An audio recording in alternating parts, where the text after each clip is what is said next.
Welcome to a couple of Keemers podcast, where your favorite millennial couple shares a couple of thoughts about a couple of thoughts.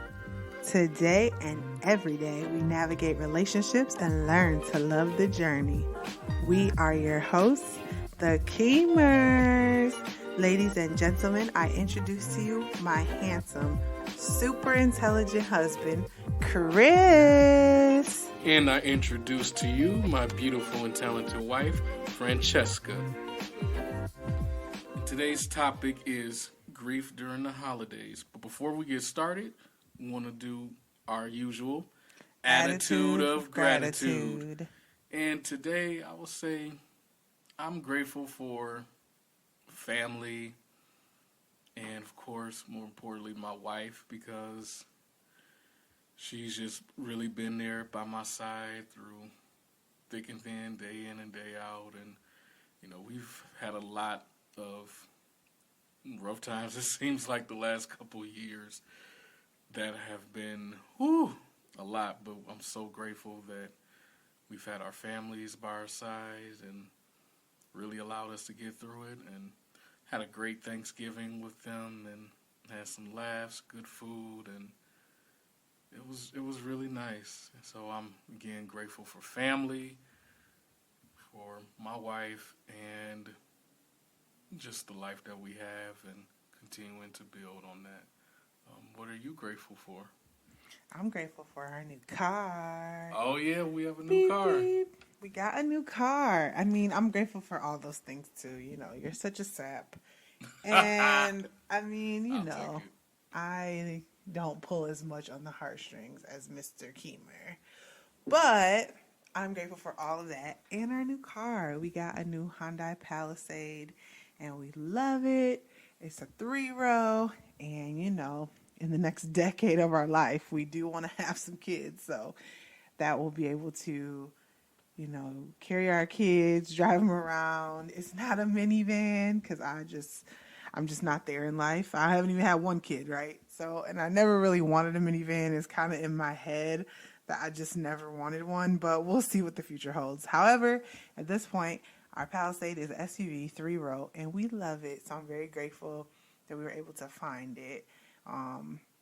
Because right now is not a good time to buy a car because of the chip shortage. So Yes, we were able to get one in a reasonable price, and we love it. exactly. So that's what I'm grateful for today. Something more superficial, but yet important because, we needed it and we got it. So Exactly. But today's topic, like Chris said, is grief during the holidays. Thanksgiving just passed. Christmas is coming up along with all the other December holidays. And these are just, I feel like, times where people often, grieve a little bit harder than, other months and other times of the year. Things like birthdays and these major holidays where we have memories from young with people who are no longer with us. So I just think it's important to talk about because we both experience it. We've both lost our mothers, and we decided that this will be a perfect topic for today. Oh, yeah. Especially since also when you consider the weather change and when it's cold and it gets dark sooner, that kind of adds to the grief as well. Right. What's it called? SAD? You have seasonal affective disorder. Is it seasonal affective disorder? Yep. Okay. Yeah, so that's that, and that can affect just pretty much anybody for any reason. And then you add grief on top of that. And we live in Michigan, so the days are super short. So SAD, SAD, has been affecting, all of us pretty much. And then you add, a little bit more joyful time, supposed to be, celebrations, and it just compounds. So we've definitely been feeling it, and we know a lot of people who have also been feeling it, and it's just that time of year. So we saw an article, it's an older article, but did come across it and just had some really big key points about grief during the holidays, and we just want to go through those points and talk about it for us. And maybe it will help someone. Yeah. And help ourselves. It's a little bit of therapy for ourselves, too. Absolutely. So the first one is trust that grief is part of the healing. Right. To me, what that suggests is you're going to feel all types of emotions, all types of feelings.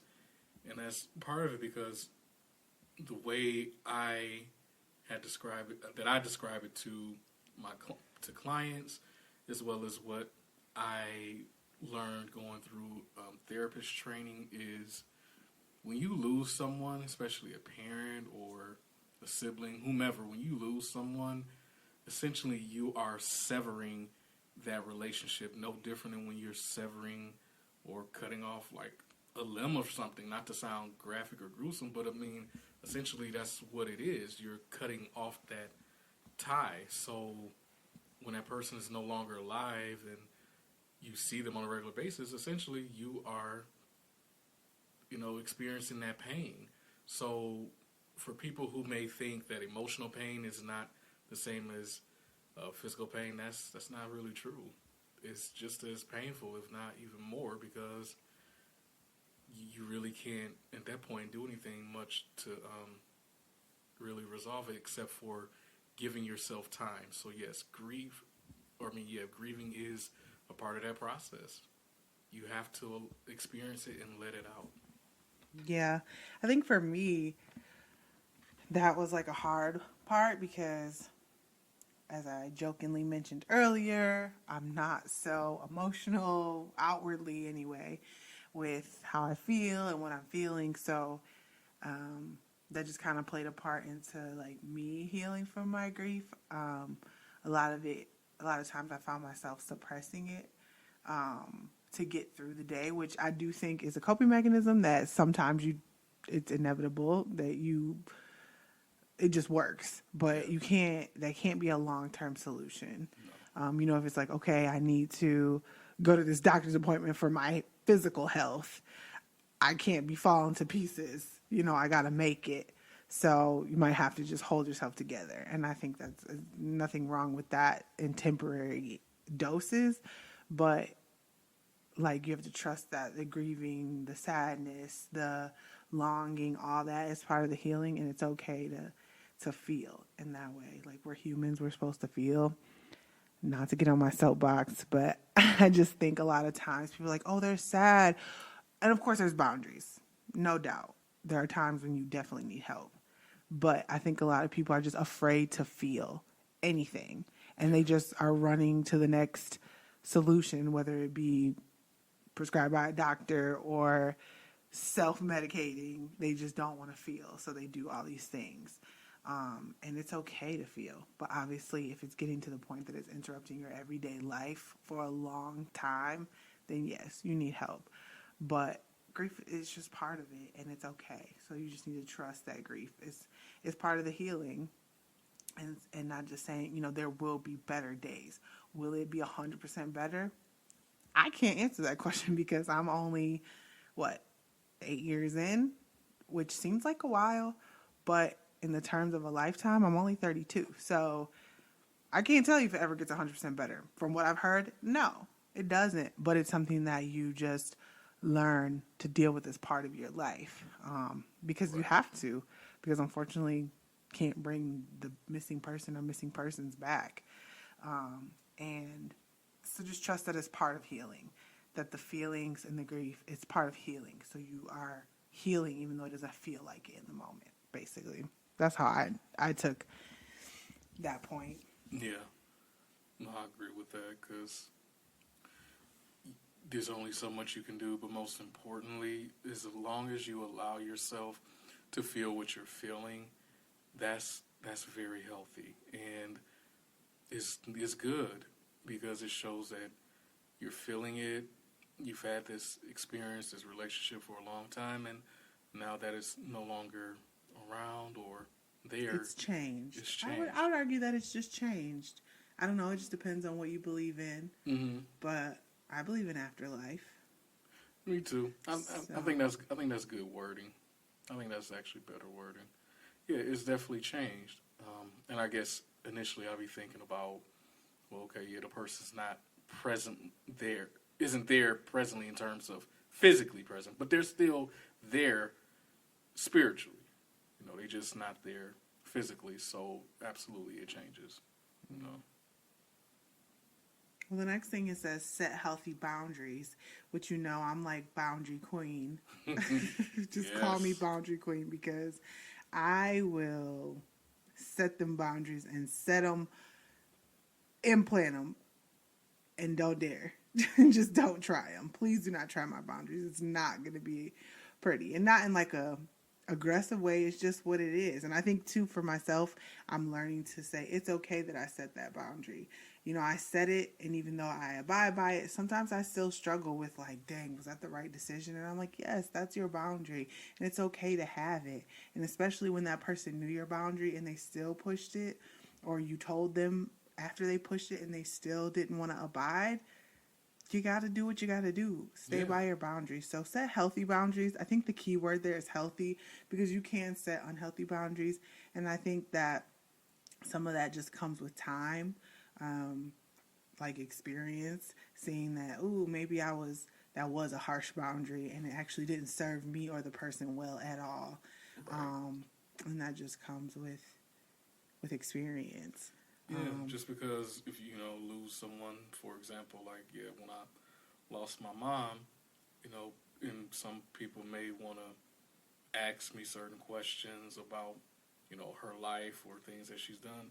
If you're not comfortable in that moment, just say, "Well, I'm not comfortable talking about that right now," and that's setting a healthy boundary. Yeah. Because maybe for you, first and foremost, the wound is already fresh.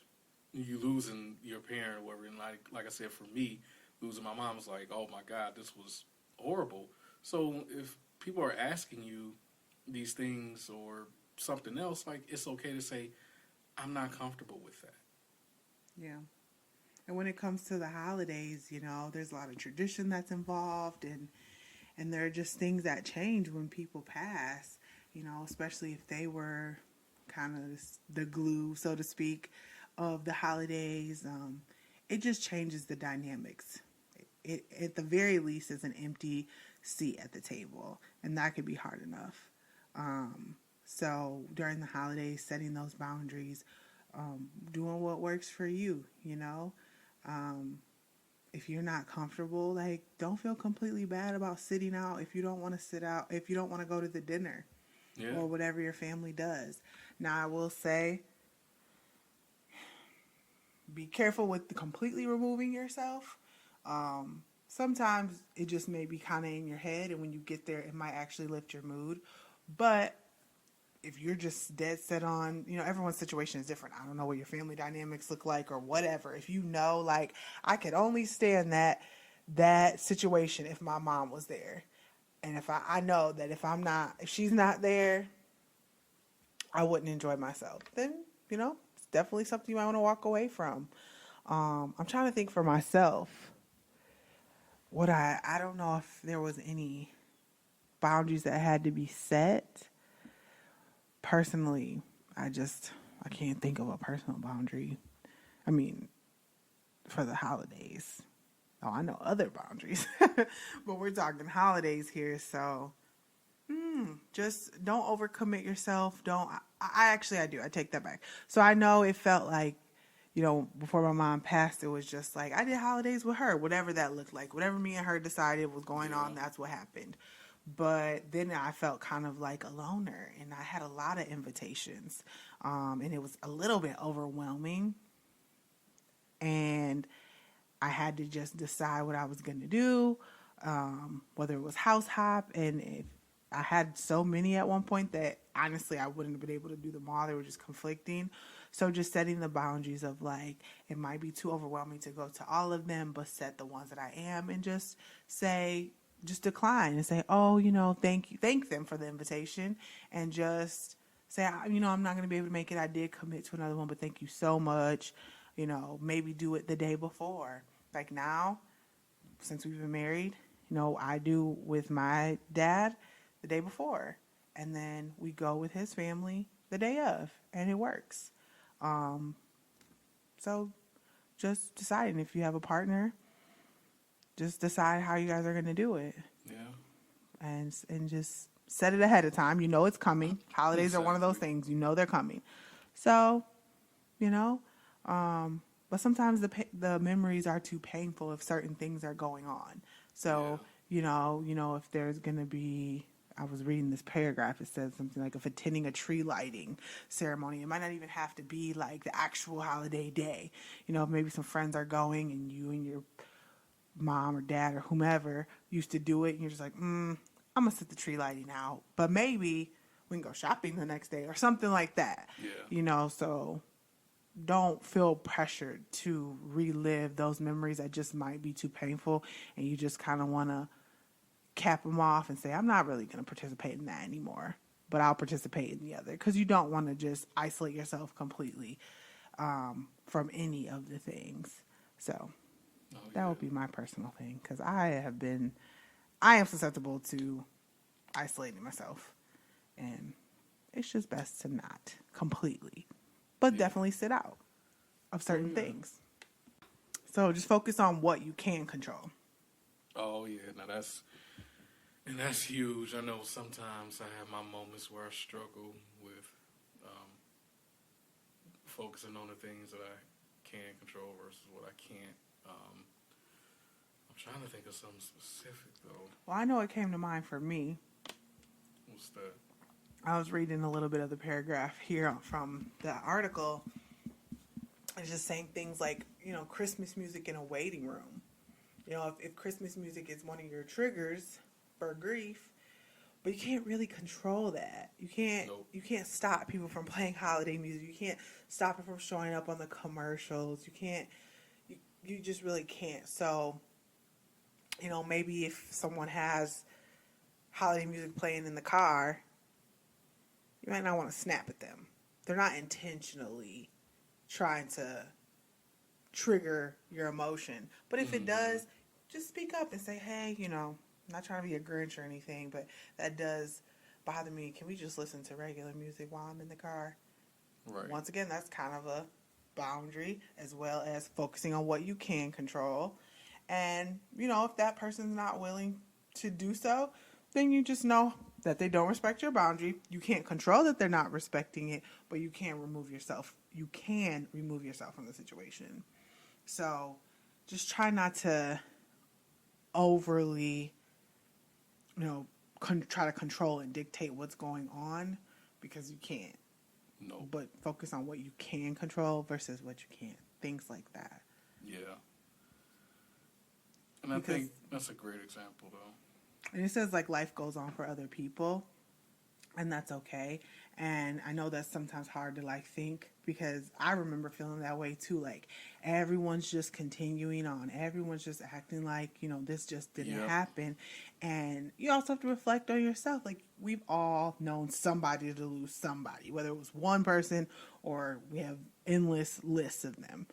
But you have to think for yourself. You probably felt sad for the person in the moment, but you went on and you shopped and you hung out with your friends and you went to work and you posted on social media. You went on your life, and they're doing that too. And for yourself, it was no hard feelings. It wasn't that you don't love them, don't care for them, but life does go on, and that's just the reality. Life goes on for you. Now it's changed, but life is going on for you, and life goes on for them. So they're not just out to seek to hurt you by these little things that they continue to do that's maybe part of their tradition in life. Just know that, speak up for yourself, and maybe remove yourself if necessary, but only focus on what you can control. Right. Sorry about that. You know how Reese and Rue do. Oh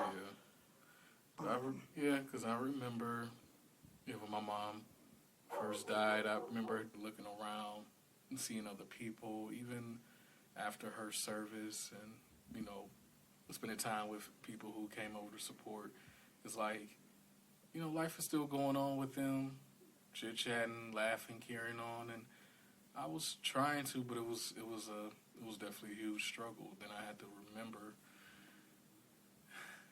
life is gonna go on, but more importantly, it'll be okay, and I can't control, what in this moment happens. People are still gonna be happy, still live their life, and as they should. but I can't limit how I'm thinking, how I'm feeling. I have to allow myself to feel that and continue to live. Mm-hmm. And that's what I can control. Just allow myself to feel what I can feel. And another point, not so much just on the holidays, but more just on grief and what you can control. You know, people will say a lot of stuff to you. Oh, yeah. They will say yeah. some of the kindest things Mm-hmm. and some of the just, I don't even know, gut-wrenching things, and just will shock you, and you'll just never understand why they felt that this was okay to say. Yeah. And that's another thing that you can't control.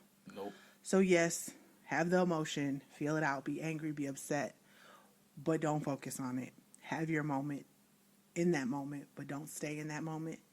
Move past it, because people are going to people, and you can't control that. Nope. Now, I know for me, attending funerals has been 1,000 times harder for me. Most times I do not attend them. And it's hard because sometimes it's other people that I care about that have passed on. I have my things of what I do. It's not that I do nothing. You know, I'll reach out to the family or send a card, send, food or whatever. Help them. I can control what I can do. I can help you. I can run some errands. I can make some phone calls or whatever. I can offer these things. But I can't attend that funeral. It's just not going to work for me. It's just a hard no for me. It's a boundary that I have, and it's something I can control. I can control whether or not I go. I can't control how that makes someone else feel, but I can be there for them in other ways and hope that they're receptive to that. And I know my heart's in the right place. I can't jeopardize myself in that way over and over, because for me, I've actually lost quite a few people since my mom passed away. Quite a few.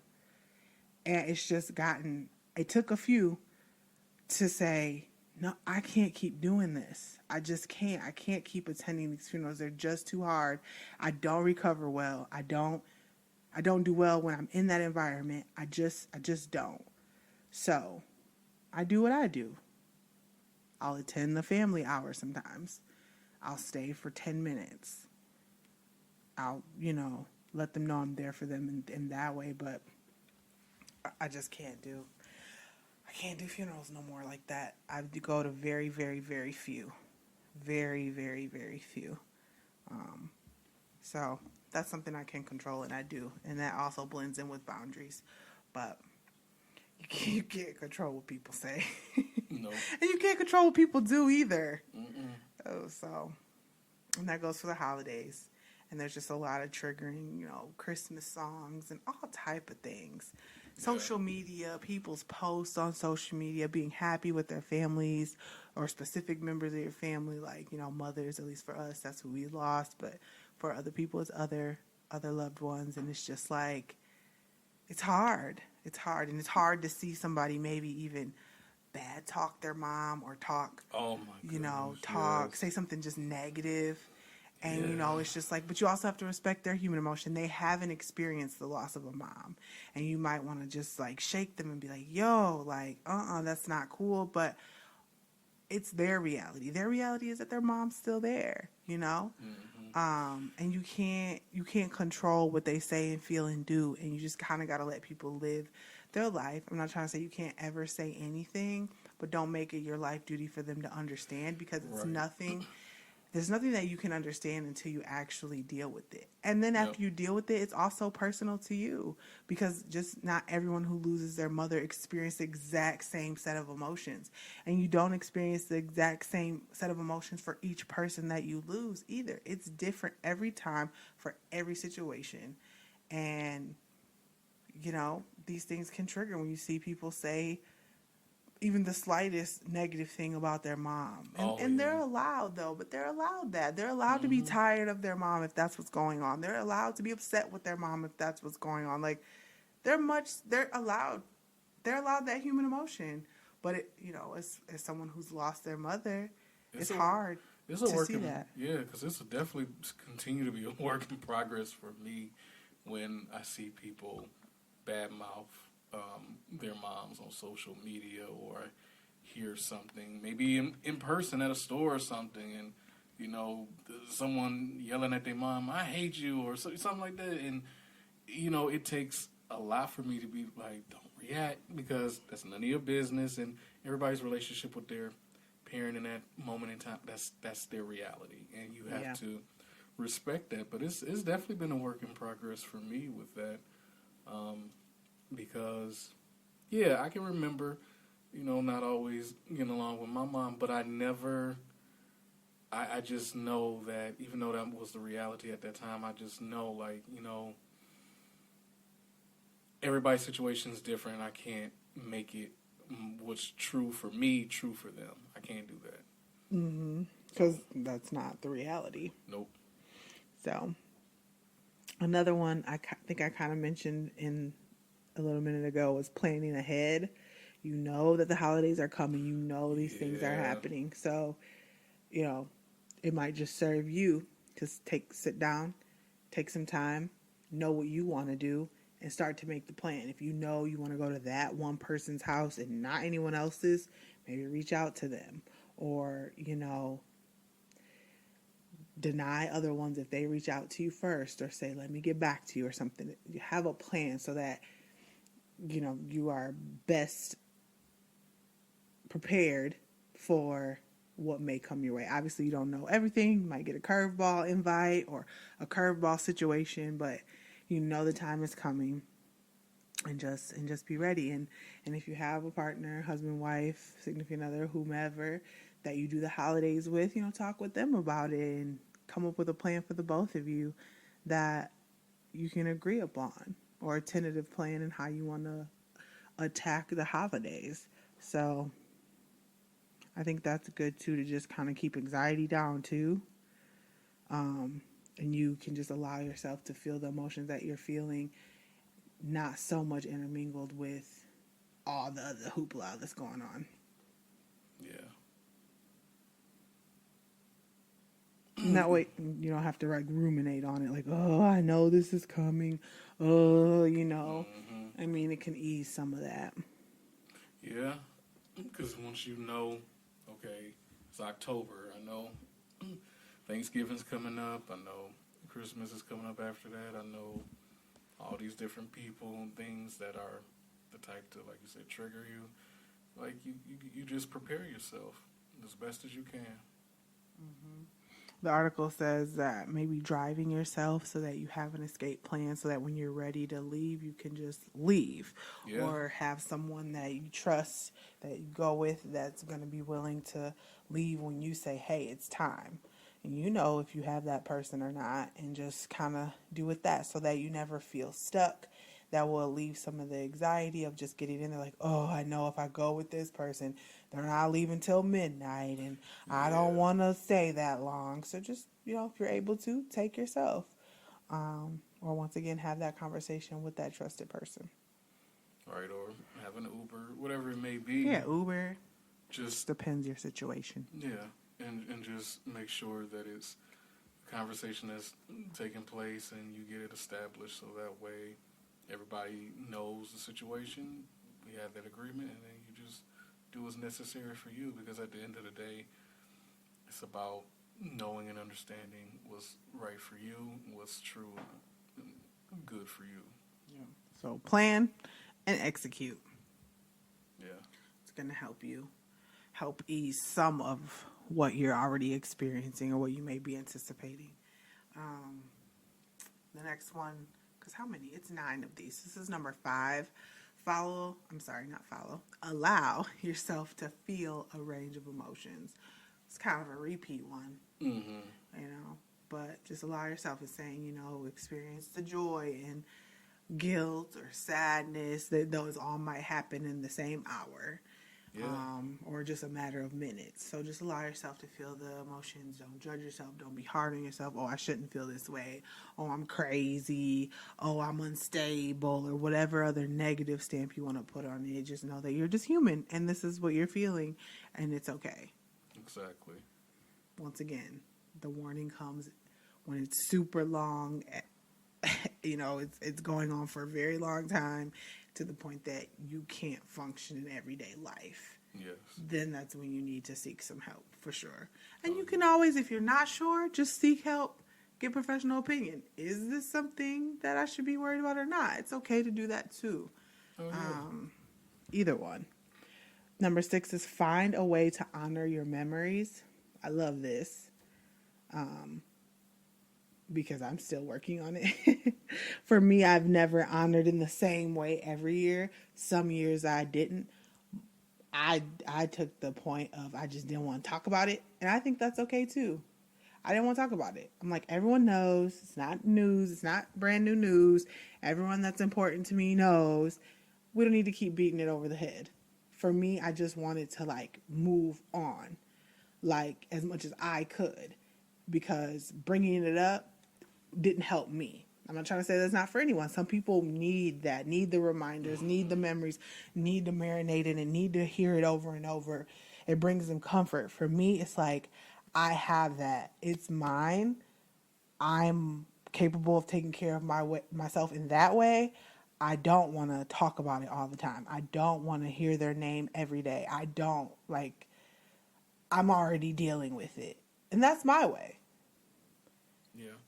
But I honor in that way. Like, I do things in my private time that honor, my mom and those who I love that have moved on. I do my own little ritual, so to speak, or, have my own little personal conversations and things that I do to remember. I'm not a group person for that. I don't love that. I don't love doing group memory things. It's just super sad to me, and I don't like to be super sad and cry all the time. So I have that enough. I don't really like to do group things when it comes to a way of honoring the people that have passed on. But yeah, definitely finding a way to honor them, whether it be personal or in a group. I think that's good.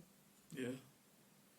I'm not a big group. I'm open to it, but I think I do have a limit for it. It's not I wouldn't want to do it like on a monthly basis or not even necessarily a yearly thing. But, if the opportunity or moment called for it, or it was one of those things of, yeah, let's all get together, then okay. But it would be more of a feeling in the moment type of thing, not a let's make this annual type of thing. But I'm open to it in that way, but like I said, not a all the time thing. Because for me, I'm more personal with having conversations with my mom or just honoring her in different ways. So yeah, I'm kind of the same way, but I'm, like I said, open to it, just more in that moment type of thing. I'm also a person that, it's one of those, going back to things you can't control. It's going to sound bad. I don't really even know. I don't think I've ever spoke this out loud, but to me, mentioning people who have passed on, especially my mom, not just anyone, but especially my mom, is a mood killer for me.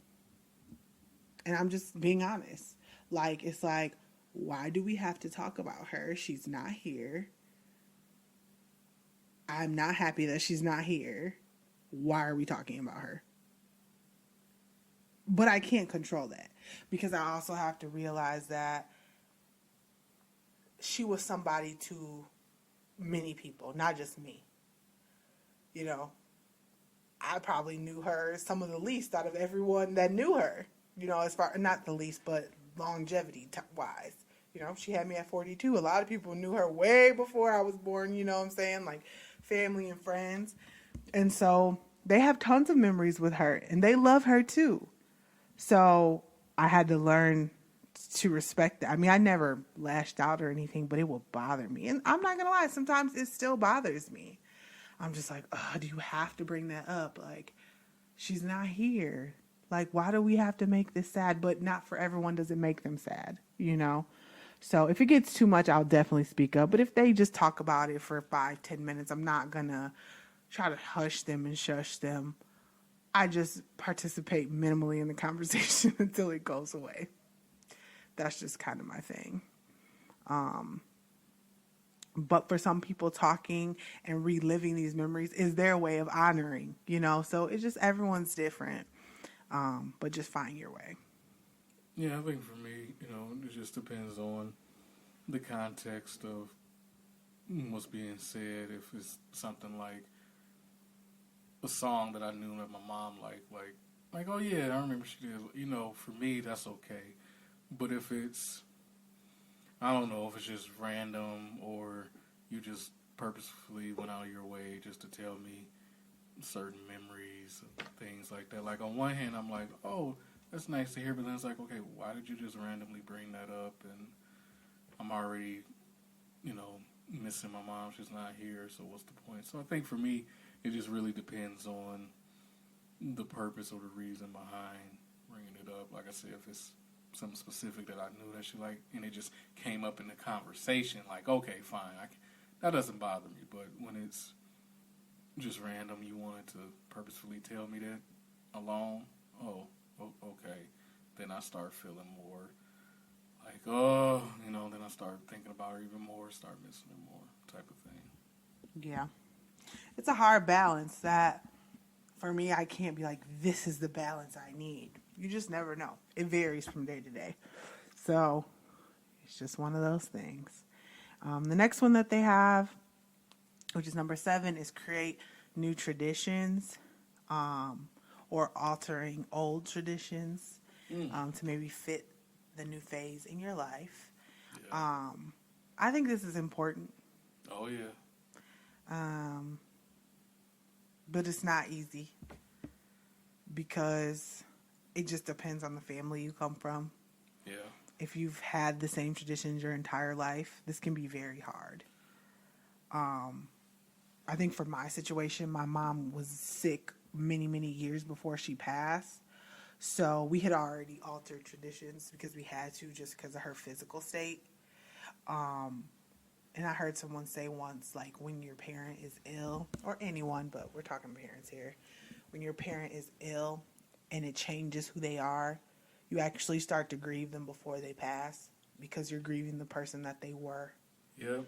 And so in that phase, I feel like we created the new traditions because she wasn't able to do the things that she once was able to.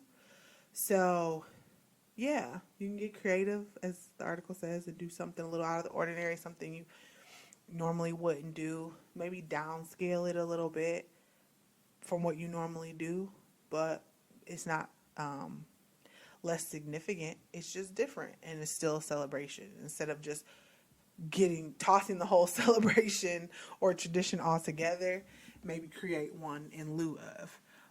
But if you need to toss the tradition for a couple years, that's okay too. If you're just like, you know what, I need a break. This is too much. I don't want to do it. That's okay too, I think. Yeah. But I think, you might want to start to get in there a little bit and maybe create a new tradition. Whether you just want it to look nothing like what it was before, or to have bits and pieces of what you did before, just create some new traditions and see what sticks. I know my siblings, they've told me, we do this now because mom did that, and not all of them is stuck with that every year. But even if it's like every year we're going to do just a little bit of something that we used to do, and it's something a little different every year, that's fine too. It doesn't have to be the same exact thing every year.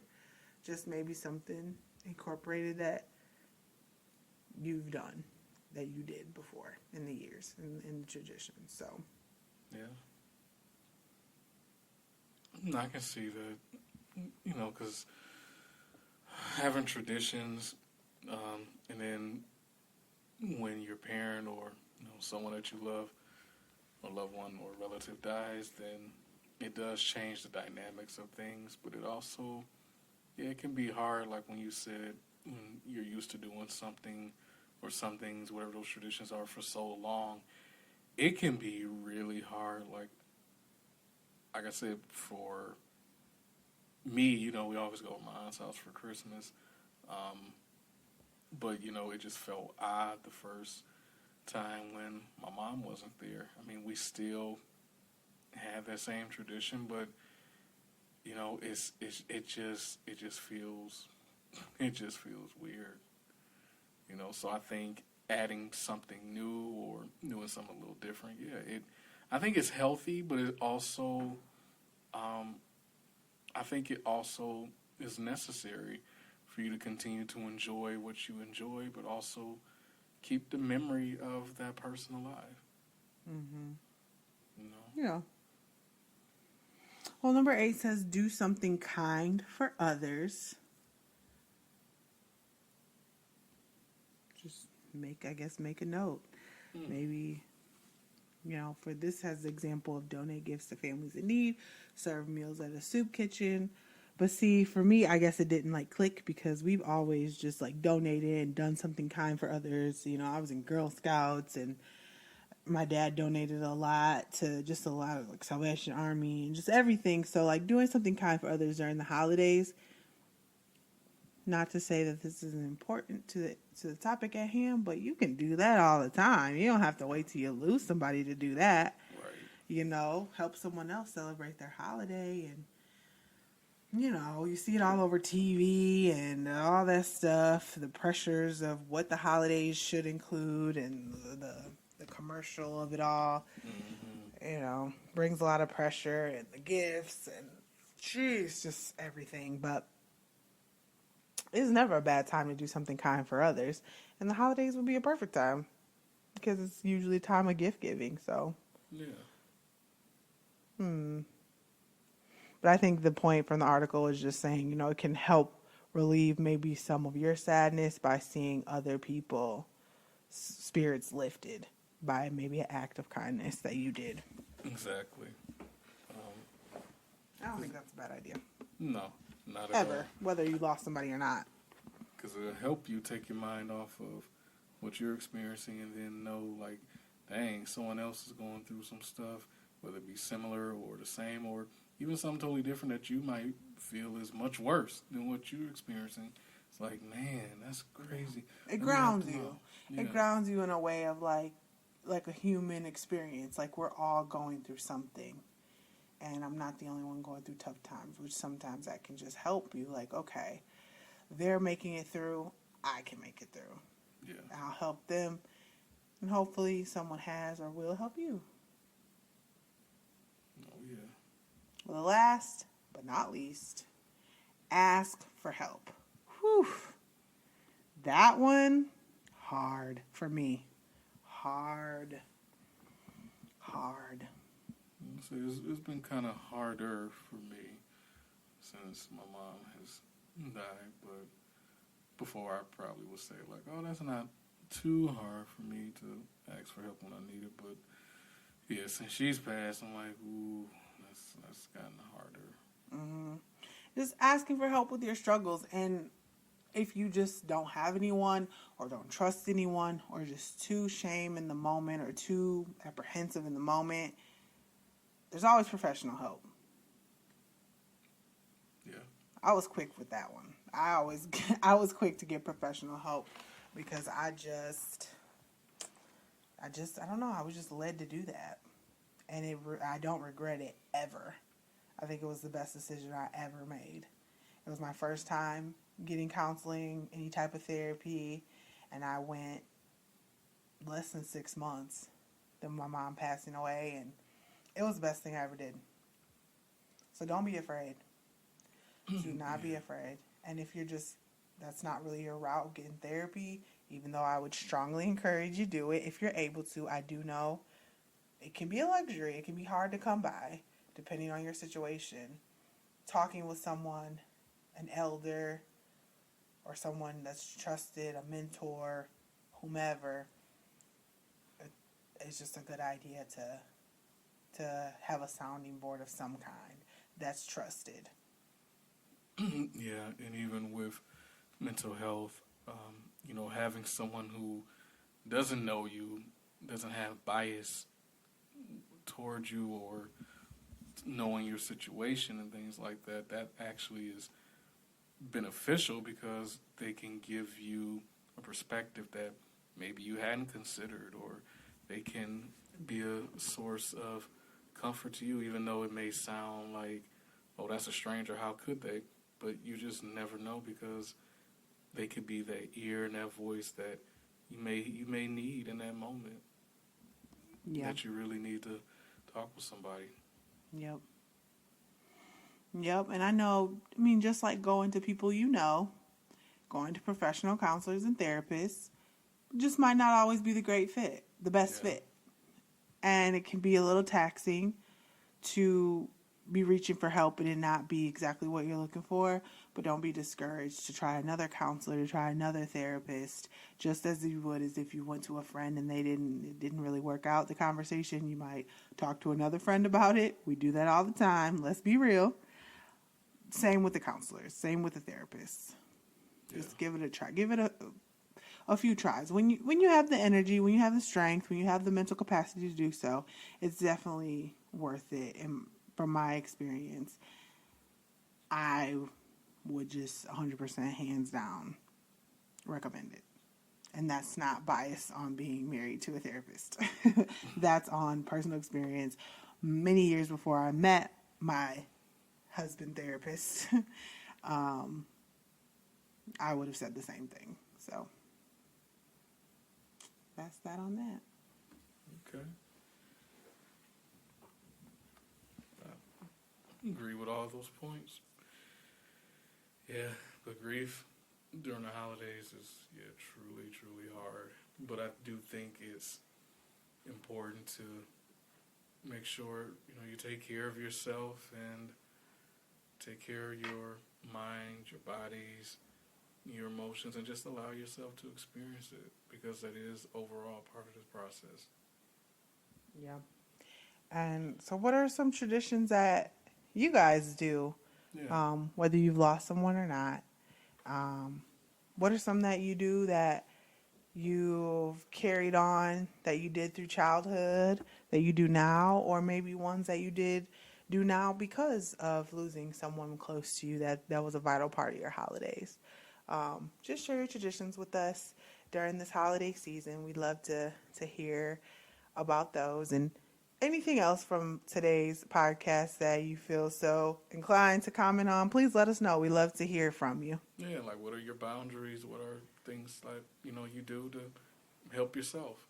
Yeah. And allow others to know, like, hey, it's okay to say or do this, but when it comes to that, no, I don't want to do that. And things you wish you would have known, like, yes. I would have liked to know this and would like to spread this to someone who might be going through grief during the holidays. So just let us know. Yeah. Thanks for inviting us on your journey today. Make sure you rate and review if you like what you hear. Also like, subscribe, and share with a friend. See ya. I love